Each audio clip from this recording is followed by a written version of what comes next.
I've already used this one. It's interesting. I haven't quite developed in-depth thoughts on these products yet. I'm going to be testing them for a while. It doesn't seem like they have dimethicones in it. I really would like to look into more of the ingredients, but most of them are kind of, you can pronounce them, it's all natural. It's interesting. It's more of a balm that would keep those areas that chafe hydrated. So naturally there would be slip. So if you put it, you know, on your inner thigh, obviously your thighs would just slip, and that in itself would prevent some of the chafing. However, I put some on yesterday, today, and I find that it moisturizes because this one has coconut oil. Even though they both say the same thing, Chub Rub, this one is, hold on, are they the same?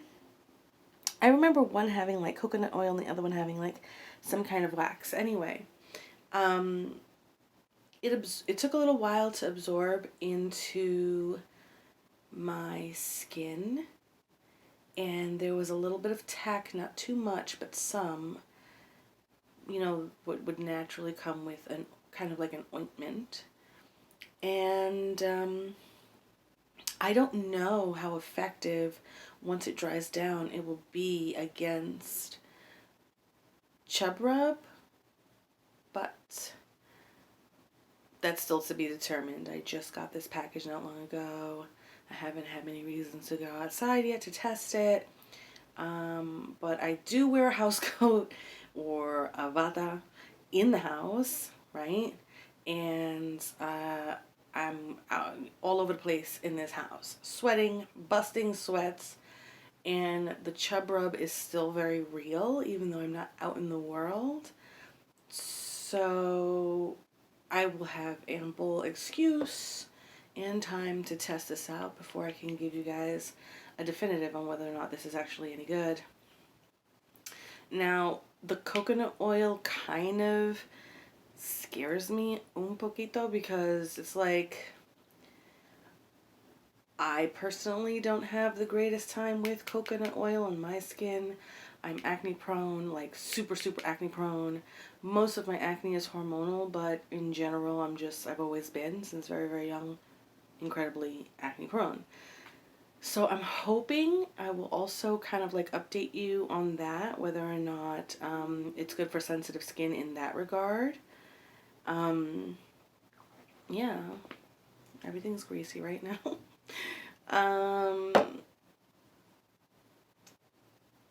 Yeah, the verdict's still out. I don't know how I feel about it yet. I do think that all of them feel roughly the same. There's a couple that feel ever so slightly more gritty than the other. They have different purposes, but I would go as far as to say that if you get one, you could probably use that one in the same manner in which you would use the other. This one is anti-friction. This one has tea tree oil. This I think would be cool. The tea tree oil, and the one with vitamin E, the bust balm. I think these two are probably the most interesting to me because I feel like the tea tree oil is naturally, you know, it fights against germs and so on and so forth and bacteria. And then the vitamin E is good for discoloration. This is the bust balm, which I feel like those who have a bigger bust kind of understand the discoloration that naturally happens sometimes. So I'm wondering how that would do for not just how it feels under the bust, but to the actual quality of the skin under the bust. after extended use. So that's to be determined. I'm pretty much more excited about these than I am the Chub Rub one, to be honest, because of the texture. And then this is the one that has beeswax. Now, much like coconut oil, beeswax and me, we kind of don't mix too much. But I could use this in areas where my skin isn't as delicate or sensitive. So, I can use this on my heels, you know, knees, elbows, those types of things, and we'll see how that goes. But I don't think that the three of these are making me very excited right now. I'm going to try them out. I'm going to test them probably for around 30 days. And then these two I'm the most excited about. So thank you, Zone Naturals, for sending me this package.